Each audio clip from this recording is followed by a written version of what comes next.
여러분, 잠시 하던 일을 멈추고 눈을 감은 채 한번 상상해 보세요. 당신의 인생에서 가장 눈부시게 빛나던 그야말로 정점의 순간을 말이죠. 3년 동안 밤을 새워가며 준비한 프로젝트가 드디어 성공하고 모든 사람들이 당신의 이름을 연호하며 박수를 보냅니다. 곁에는 당신을 세상에서 제일 사랑한다는 연인이 있고 목숨도 나눌 수 있다고 믿는 10년지기 친구가 어깨를 두드려주고 있어요. 세상이 온통 내 것만 같고 앞으로 펼쳐질 미래는 장밋빛으로만 가득 차 보이죠. 그런데 말입니다.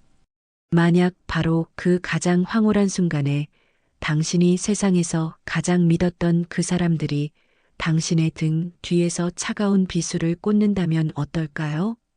그것도 모자라 당신의 재능, 당신의 사랑, 그리고 당신이 피땀 흘려 일궈낸 명예까지 송두리째 강탈해 가면서 당신을 지옥의 구렁텅이로 밀어버린다면 말이죠.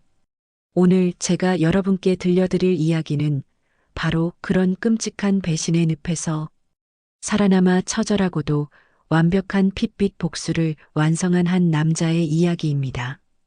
이야기의 주인공 강진우, 그는 대한민국 건축계가 100년에 한 번 나올까 말까 한 천재라고 입을 모아 극찬하던 인물이었습니다. 그의 손끝에서 탄생하는 선들은 단순한 도면이 아니라 삭막한 회색빛 도시의 스카이라인을 예술로 승화시키는 마법과도 같았죠.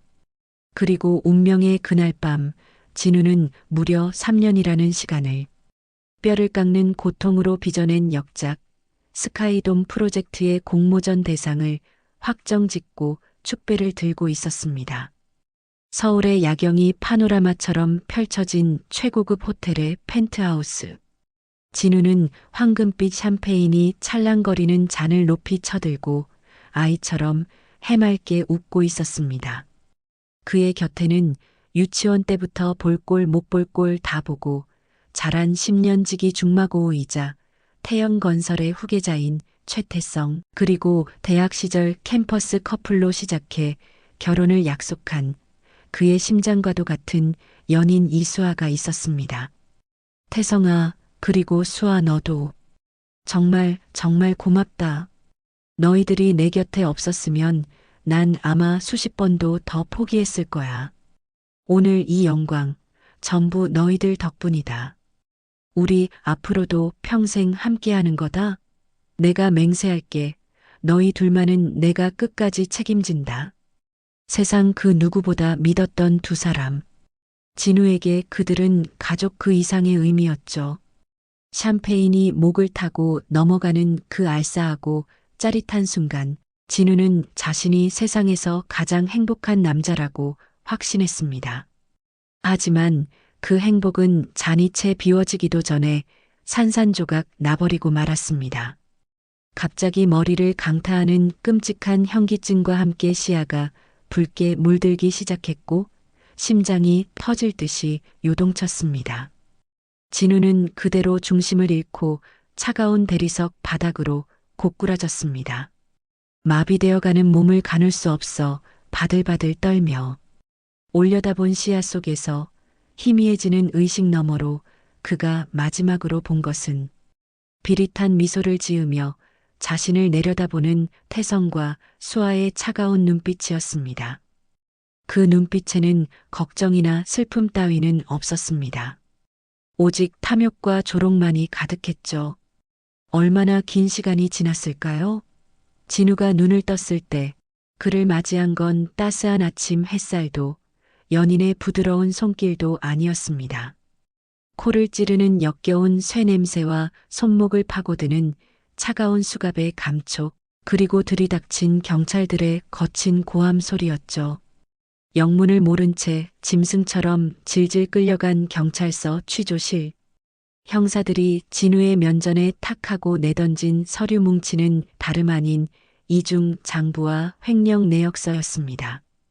진우의 개인 계좌로 회사 돈 수십억 원이 불법 이체된 기록이 발견되었다는 기가 막힌 누명이었습니다.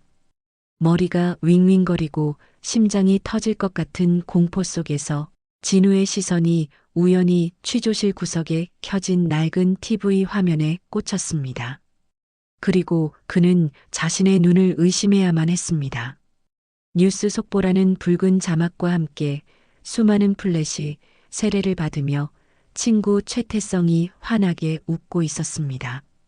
그가 자신의 역작이라며 기자들 앞에서 자랑스럽게 들어보인 설계도. 그것은 바로 진우가 3년간 밤을 새워 완성한 진우의 피와 땀, 영혼이 서린 스카이돔의 원본이었습니다. 그건 진우의 전부였습니다. 이번 스카이돔 프로젝트는 제 영혼을 갈아 넣은 결과물입니다. 밤낮 없이 연구한 끝에 탄생한 이 디자인이 태영 건설의 새로운 랜드마크가 되어 대한민국의 자부심이 될 것입니다. 이 영광을 저를 믿어준 임직원 여러분께 돌립니다. 진우는 짐승처럼 울부짖으며 TV를 향해 달려들었지만 형사들의 억센 팔에 제압당해 바닥에 처박혔습니다. 저거 내 거야. 최태성, 저 새끼가 훔쳐간 거라고. 목이 터져라 소리쳤지만 돌아오는 건 조용히 해. 이 도둑놈아. 라는 차가운 비웃음뿐이었죠. 유치장의 차가운 시멘트 바닥에 웅크리고 있던 며칠 뒤 면회실 유리창 너머로 수아의 모습이 보였습니다. 진우는 마치 구세주를 만난 듯 유리에 매달려 애원했습니다. 수아야, 내가 말 좀 해줘. 이거 오해야. 태성이가 뭔가 착각한 거야. 그렇지? 진우 씨, 꼴이 그게 뭐야? 정말 실망이다. 구질구질하게 굴지 마. 미안하지만 태성 씨는 나한테 안정된 미래와 명예를 줄 수 있는 사람이야. 하지만 당신은 이제 횡령범의 전과자 신세잖아. 우린 처음부터 급이 달랐던 거야. 그러니까 내 인생 막지 말고 여기 사인해. 파혼 서류야. 수아는 진우의 절규를 뒤로 한 채 문 밖에서 기다리고 있던 태성의 품에 안겨 유유히 사라졌습니다. 쾅 하고 닫히는 철문 소리가 진우의 심장에 비수처럼 꽂혔습니다. 사랑도 우정도 자신의 분신과도 같았던 설계도도 그리고 꿈꾸던 미래까지 모두 도둑맞은 그 잔혹한 밤. 진우는 차가운 유치장 바닥에 머리를 찌우며 피눈물을 흘렸습니다. 하지만 그 뜨거웠던 눈물은 곧 차갑게 말라버렸습니다. 텅 빈 가슴 속 그 자리를 채운 것은 오직 하나. 죽어서도 잊지 않을 검붉게 타오르는 살이었습니다. 징역 10년. 판사가 무심하게 판결봉을 두드리는 순간 천재 건축가 강진우라는 이름은 세상에서 깨끗하게 지워졌습니다. 대신 그에게는 수임번호 4895라는 치욕스러운 꼬리표만이 남았습니다. 교도소, 그곳은 인간의 존엄성 따위는 눈 씻고 찾아볼 수 없는 생지옥이었습니다. 1.5평 남짓한 비좁은 독방, 코를 찌르는 곰팡이 냄새, 옆방에서 들려오는 죄수들의 고함 소리, 그리고 쉰내 나는 밥알들. 무엇보다 매일 밤 찾아오는 지독한 고독과 억울함이 살아있는 그를 갉아먹었습니다. 진우는 몇 번이나 스스로 목숨을 끊으려 했습니다. 차가운 벽에 머리를 박고 죽음을 기도했죠. 하지만 아이러니하게도 꺼져가는 그의 생명줄을 기어코 붙잡아 살려낸 건 다름 아닌 그를 배신한 태성과 수아였습니다. 어느 날 교도소 휴게실에 먼지 쌓인 낡은 TV 브라운관에서 두 사람의 소식이 흘러나왔습니다. 태성과 수아가 세기의 결혼식을 올리며 세상을 향해 가장 행복한 미소를 짓고 있었죠.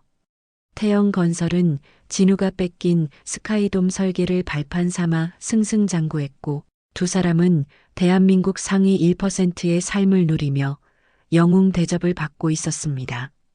그 모습을 본 순간 진우의 동공이 흔들렸습니다. 슬픔이 아닌 뜨거운 불덩이가 가슴속에서 치솟아 올랐습니다. 그래, 웃어. 마음껏 웃어도 내 10년을 내 인생을 통째로 훔쳐간 데가 너희들의 그 역겨운 웃음이 피눈물로 바뀔 때까지 내가 살아남아 줄 테니까 죽여버릴 거야. 반드시 내 손으로 가장 높은 곳에서 가장 비참하게 떨어뜨려 줄게. 그날 밤 진우는 복수를 위해 칫솔을 갈아 만든 칼 대신 펜을 들었습니다. 진우는 변했습니다. 아니, 완전히 다시 태어났습니다.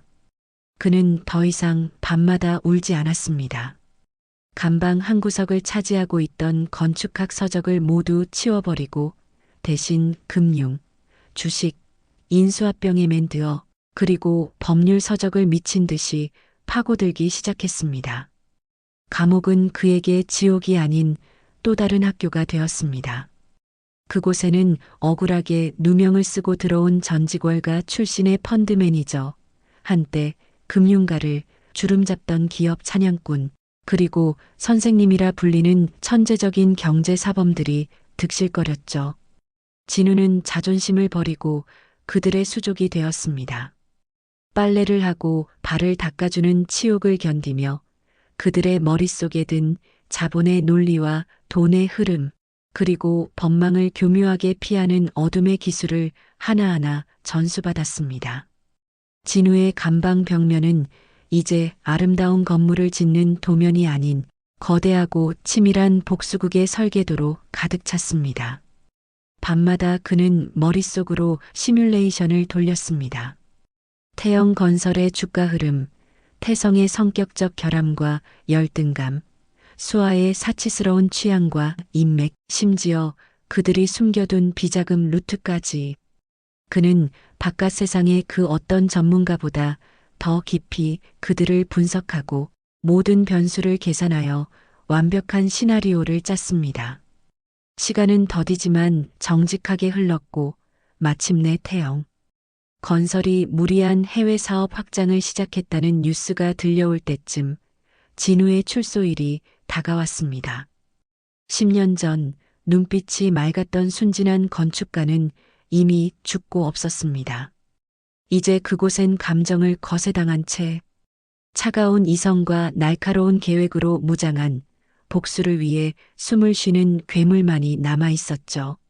마침내 출소하던 날 교도소의 육중한 철문이 끼익 소리를 내며 열리고 진우는 세상 밖으로 걸어 나왔습니다.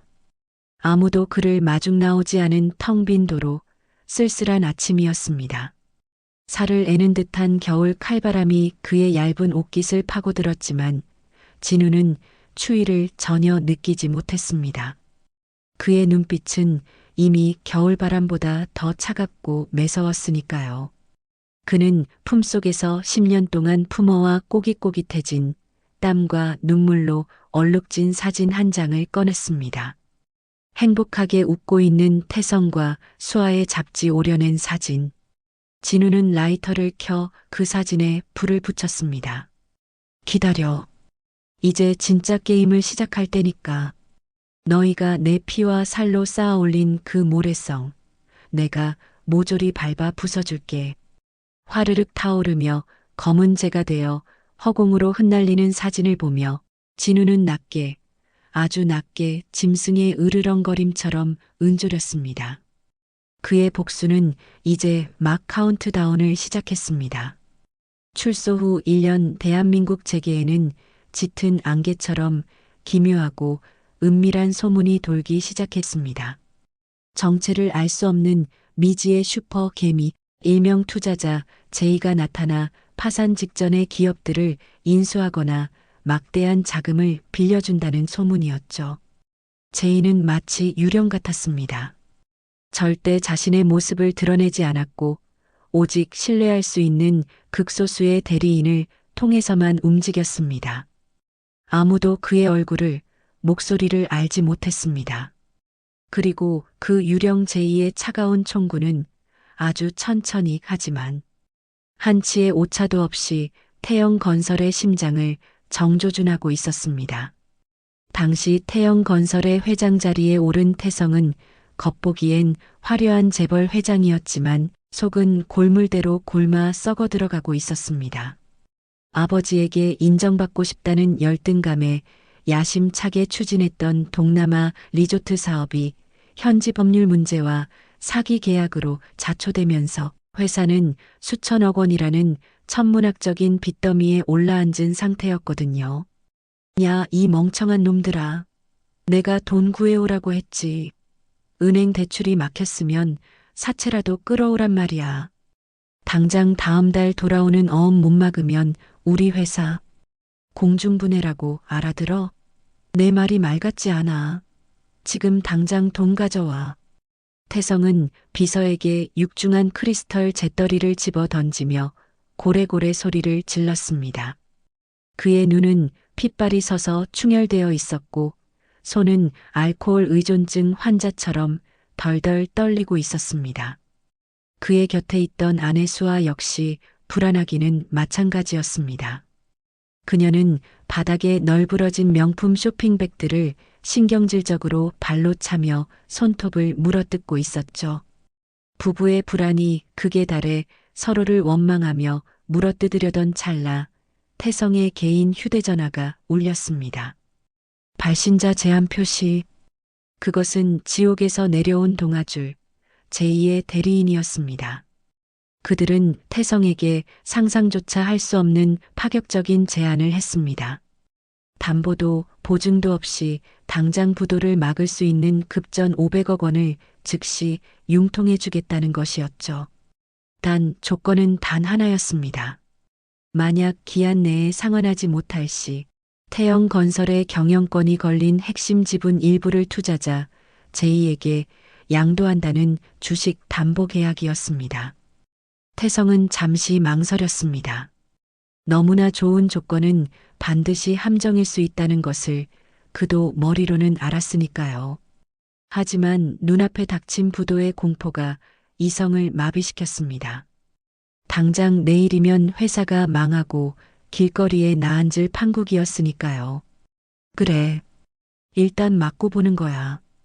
500억이면 급한 불 끄고 다음 달에 공사 대금 들어오면 바로 갚으면 돼. 아무 문제 없어. 사인해. 당장 사인해. 태성은 마치 무엇에 홀린 듯 떨리는 손으로 계약서에 서명했습니다. 그 서명이 자신의 목을 조르는 올가미가 될 줄은 꿈에도 모른 채 말이죠. 딩동. 입금 알림음과 함께 통장에 500억이라는 숫자가 찍히자 태성은 미친 사람처럼 광소했습니다. 맞지? 하늘은 내 편이야. 내가 이대로 무너질 줄 알았어?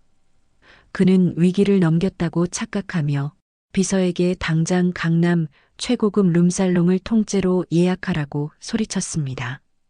성공의 축배를 들어야 한다면서 말이죠. 하지만 바로 그 시각 도심의 야경이 발 아래로 까마득하게 펼쳐지는 최고급 오피스텔 펜트하우스. 모든 불이 꺼진 어두운 거실에서 이 모든 상황을 지켜보고 있는 남자가 있었습니다. 최고급 이탈리아 가죽 소파에 깊숙이 몸을 파묻고 한 손에는 붉은 와인잔을 우아하게 들고 있는 남자. 바로 강진우였습니다. 그의 앞에는 벽면을 가득 채운 수십 개의 모니터가 켜져 있었고 그 중 하나에는 태성이 룸살롱에서 여자들을 양옆에 끼고 폭탄주를 마시는 CCTV 화면이 실시간으로 중계되고 있었죠. 그래.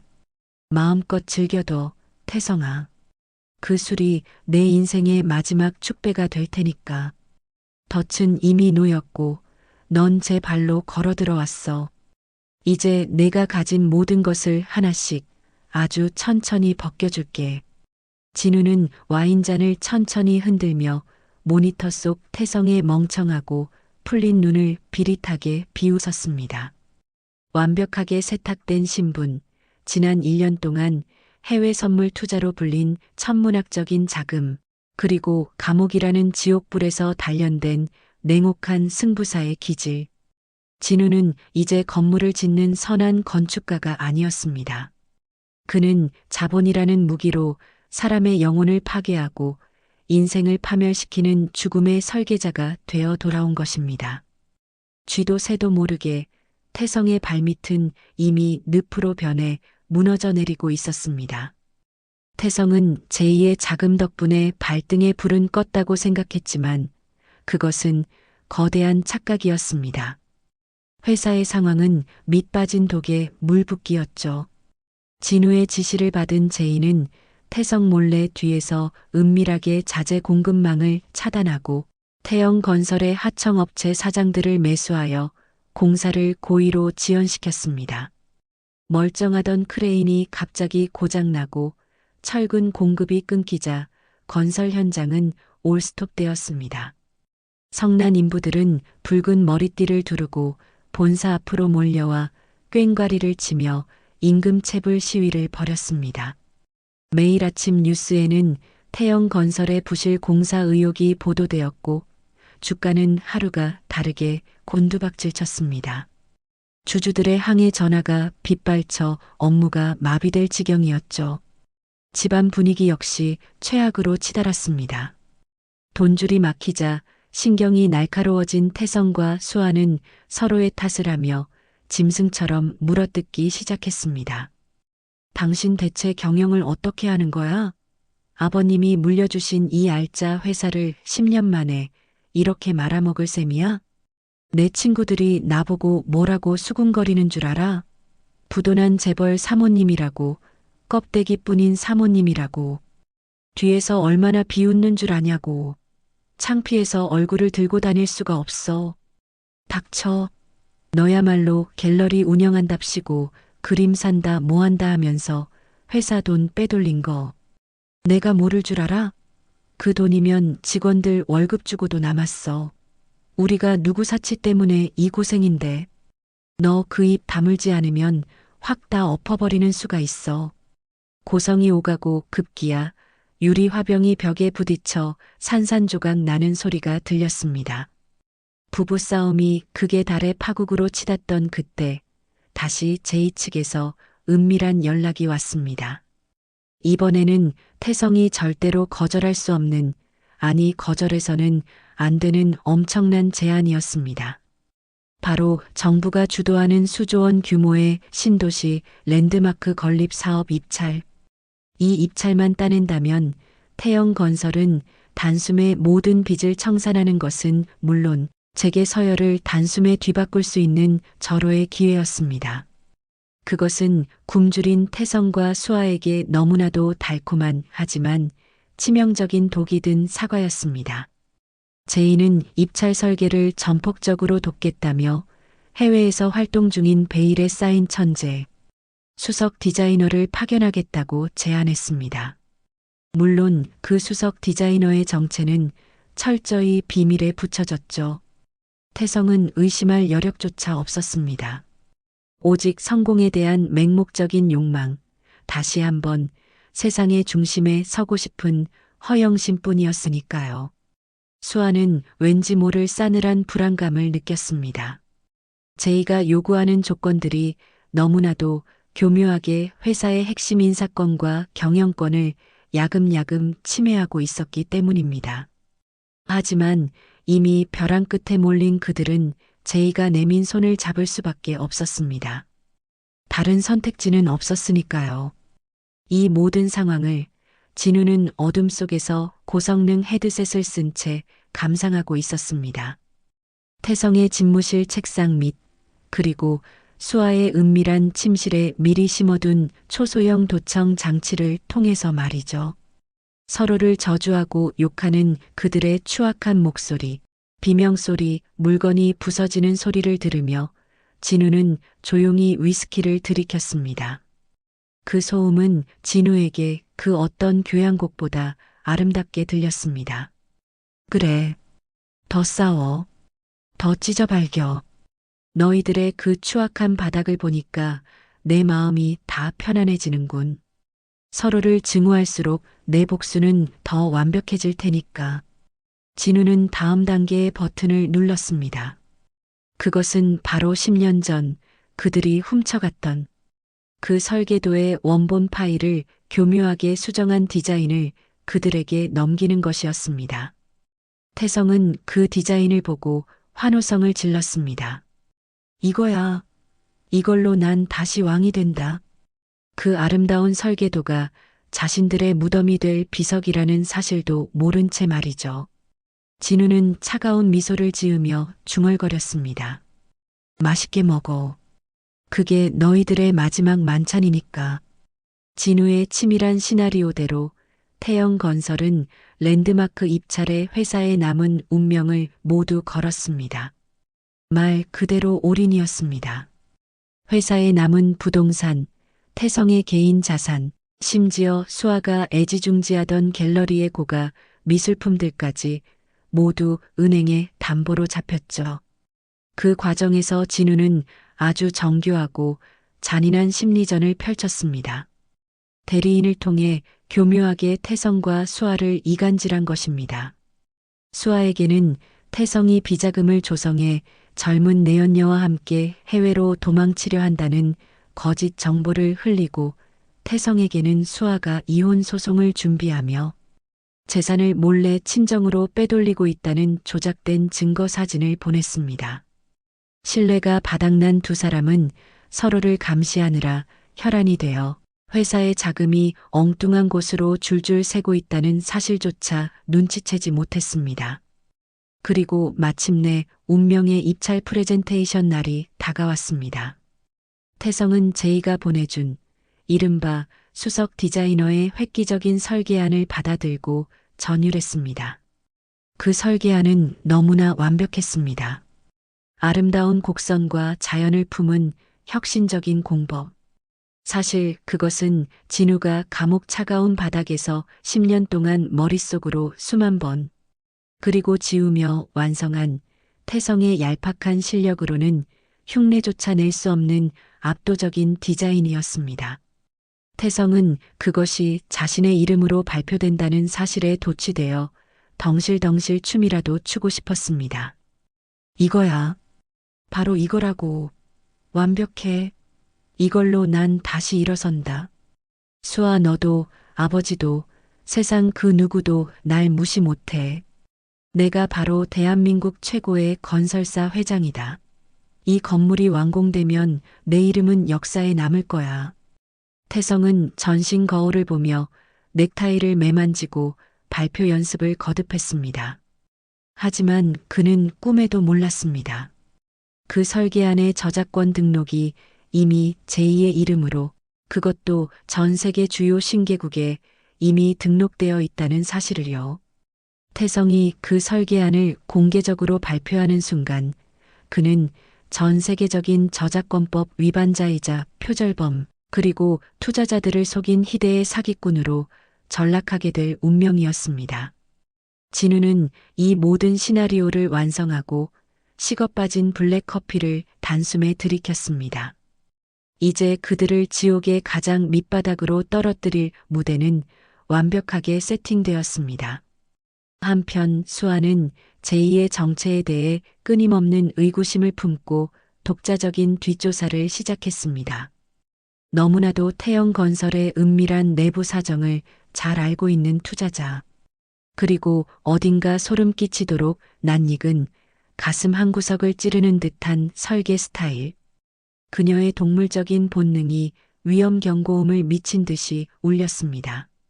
그녀는 고액의 사설 탐정을 고용해 제2의 자금 출처를 거슬러 올라가 역추적했고 며칠 밤을 새운 끝에 마침내 제2와 연결된 페이퍼 컴퍼니의 실소유주 이름 이니셜을 발견했습니다. 비 내리는 밤 번개가 번쩍이는 서재에서 서류. 맨 아래 적힌 세 글자를 본 순간 수아의 심장이 덜컥 내려앉았습니다. K, J, W, 강진우. 그 이름 석자가 수아의 뇌리를 강타했습니다. 거짓말. 말도 안 돼. 강진우? 그 사람이 어떻게? 분명 감옥에서 폐인이 됐다고 했는데 설마 정말 그 사람이 살아 돌아온 거야? 그녀의 손이 사시나무 떨듯 떨리기 시작했습니다. 서류가 손에서 미끄러져 바닥으로 떨어졌습니다. 설마 감옥에서 썩어 죽은 줄 알았던 10년 전 자신이 잔인하게 짓밟아버린 그 남자가 돌아온 것일까요? 잊고 있었던 죄책감보다 더 큰 원초적인 공포가 그녀의 목을 서서히 조여왔습니다. 창밖의 천둥 소리가 마치 진우의 분노한 고함 소리처럼 들렸습니다. 수아는 덜덜 떨며 태성에게 전화를 걸려 했지만 손이 너무 떨려 번호조차 누를 수 없었습니다. 회사에 운명이 걸린 긴급 주주총회 날이 밝았습니다.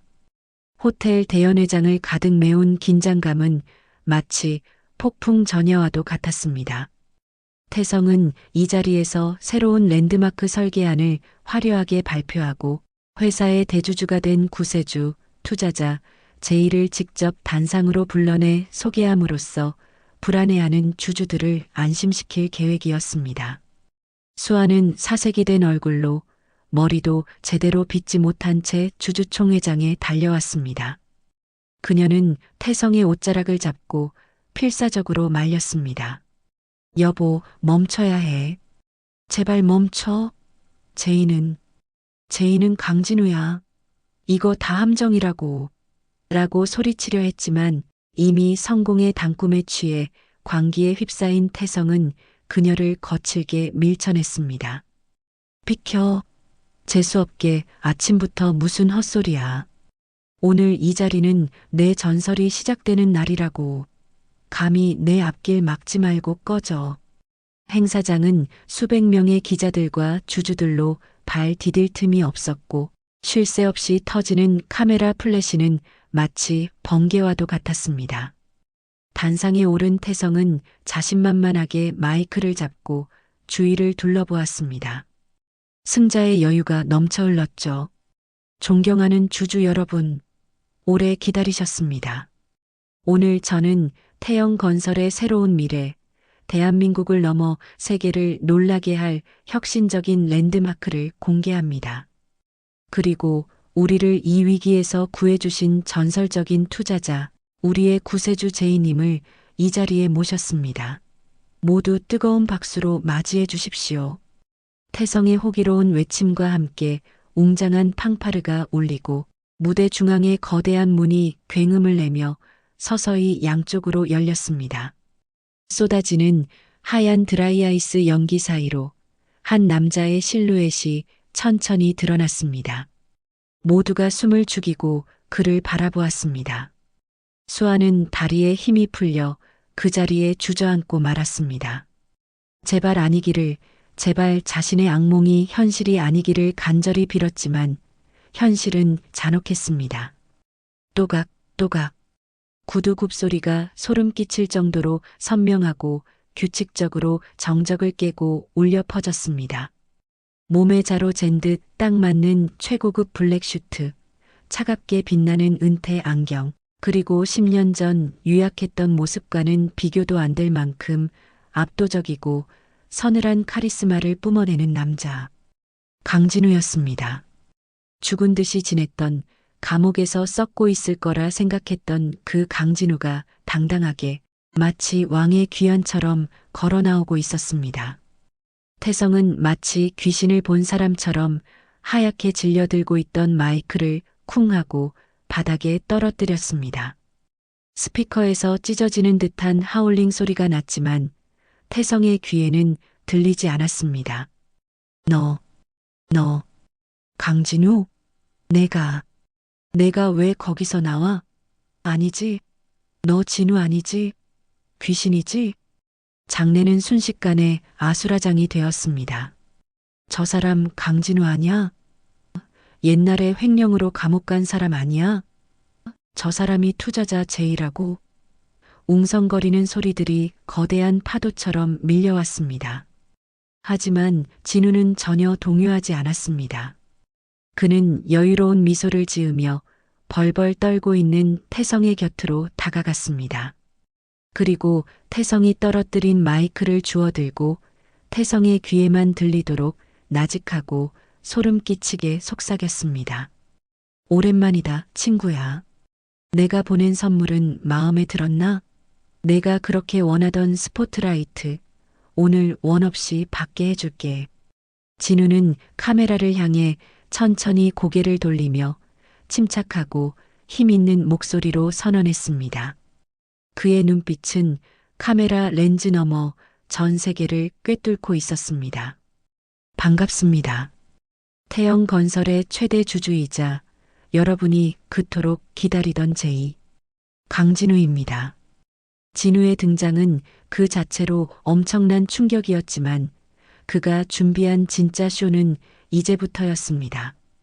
장내의 웅성거림이 채 가라앉기도 전에 진우는 리모컨을 들어 단상 뒤의 초대형 스크린을 가리켰습니다. 이것이 태영건설의 진짜 얼굴입니다. 보시죠. 그의 손짓과 함께 화면이 바뀌었습니다. 주주들은 숨을 죽이고 화면을 응시했습니다. 그것은 그들이 기대했던 화려한 랜드마크 조감도가 아니었습니다. 10년 전 그날 밤 호텔 VIP룸의 CCTV 영상과 태성의 음성 녹음 파일이었습니다. 흑백 화면 속에서 태성과 수아가 공모하여 진우의 샴페인 잔에 하얀 가루를 타고 정신을 잃은 진우의 가방에서 설계도를 훔쳐 챙겨 넣는 장면이 너무나도 적나라하게 재생되었습니다. 두 사람이 잊고 있었던, 아니, 돈과 권력으로 완벽하게 지웠다고 믿었던 그 죄의 증거들이 전 세계로 생중계되는 순간이었습니다. 멍청한 자식, 주는 대로 다 받아 마시네. 야, 수아, 너도 내숭 그만 떨고 빨리 설계도나 챙겨. 조작된 장부는 이놈 가방 안주머니에 넣어두고. 이걸로 천재 건축가 강진우는 끝이야. 이 건물은 이제 내 거라고. 크크. 우리가 다 먹는 거야. 어차피 세상은 승자만 기억해. 주주들은 경악했고 기자들은 먹잇감을 발견한 하이에나처럼 미친 듯이 셔터를 눌러댔습니다. 태성은 비명을 지르며 스크린을 가리려고 허우적거렸습니다. 꺼. 당장 끄라고. 저거 다 조작이야. 딥페이크라고. 내가 안 그랬어. 라고 발악하며 스크린을 향해 물병을 던졌지만 이미 늦었습니다. 진우는 차분하게 마치 죄인에게 사형을 선고하는 판사처럼 말을 이었습니다. 여기 계신 최태성 회장이 오늘 제 작품이라며 발표하려던 설계안 그리고 지난 10년간 태영건설이 쌓아올린 모든 명성은 모두 훔친 것입니다. 또한 최 회장은 최근 저와의 이면 계약을 통해 회사의 자금을 페이퍼 컴퍼니로 빼돌리려 했습니다. 그 횡령의 증거가 바로 여기 있습니다. 진우는 스크린에 또 다른 문서를 띄웠습니다. 태성이 제이와 맺었던 불공정 주식 담보 계약서, 그리고 수아가 갤러리를 통해 거액의 비자금을 세탁하고 탈세한 내역까지 모든 치부가 낱낱이 까발려졌습니다. 수아는 얼굴을 감싸 쥐고 오열하며 바닥에 쓰러졌고 태성은 다리에 힘이 풀려 주저앉았습니다. 그들은 자신들을 구해줄 동아줄이라고 믿었던 제이가 실은 자신들의 목을 칠 망난이었다는 사실을 뼈저리게 깨닫고 절망했습니다. 진우는 그들 앞에 다가가 쭈그리고 앉아 그들의 흔들리는 눈을 똑바로 바라보며 속삭였습니다. 그 목소리는 너무나 부드러워서 더 소름이 끼쳤습니다. 내가 말했지? 남의 인생 10년을 훔친 대가는 뼈저릴 거라고. 지옥에 온 걸 환영한다, 친구야. 이제 내가 느낄 차례야. 억울함, 분노, 그리고 철저한 고립을. 곧이어 밖에서 요란한 사이렌 소리가 들려오고 무장한 경찰 특공대가 들이닥쳤습니다. 최태성, 이수아 씨, 횡령, 사기, 저작권 위반 및 무고 혐의로 긴급 체포합니다. 10년 전 진우가 당했던 그 모습 그대로, 아니 그보다 더 비참한 모습으로 태성과 수아의 손목에는 차가운 은팔찌가 채워졌습니다. 이건 음모야. 변호사 불러. 라고 소리치며 발버둥 쳤지만 소용없었습니다. 수많은 카메라 플래시 세례 속에 고개를 숙인 채 끌려가는 두 사람. 그들의 화려하고 오만했던 인생이 가장 비참하고 추악하게 끝나는 순간이었습니다. 진우는 멀어져가는 그들의 뒷모습을 보며 일말의 동정심도 느끼지 않았습니다. 오직 가슴속 깊은 곳에서 차오르는 서늘하고도 완벽한 해방감만이 느껴질 뿐이었습니다. 길고 길었던 복수의 여정이 모두 끝났습니다. 태성은 특가법상 횡령, 사기, 그리고 10년 전의 무고죄까지 더해져 무기징역을 선고받았고 수아 역시 공범으로 징역 15년을 선고받고 차가운 감옥에 수감되었습니다.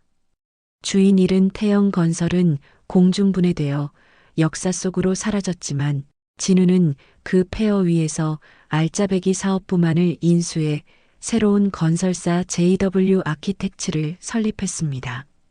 그리고 마침내 10년 전 자신의 꿈이었던 도둑 맞았던 그 랜드마크 건물을 자신의 손으로 자신의 이름으로 세상에 보란 듯이 완공시켰습니다.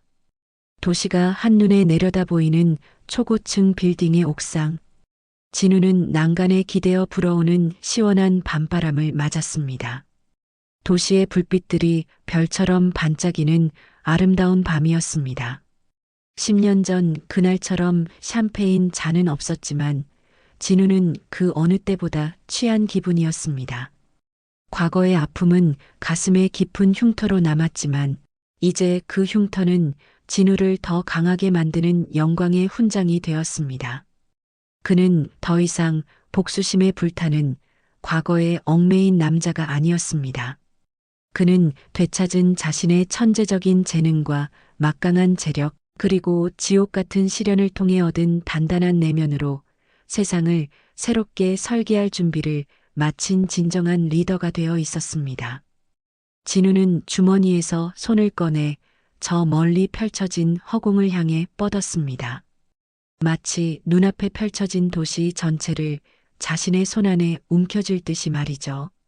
오래 걸렸지만 이제야 제자리로 돌아왔어.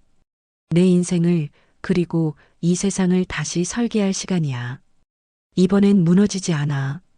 진우의 입가에 10년 만에 처음으로 가식이 없는 편안하고 진실된 미소가 번졌습니다.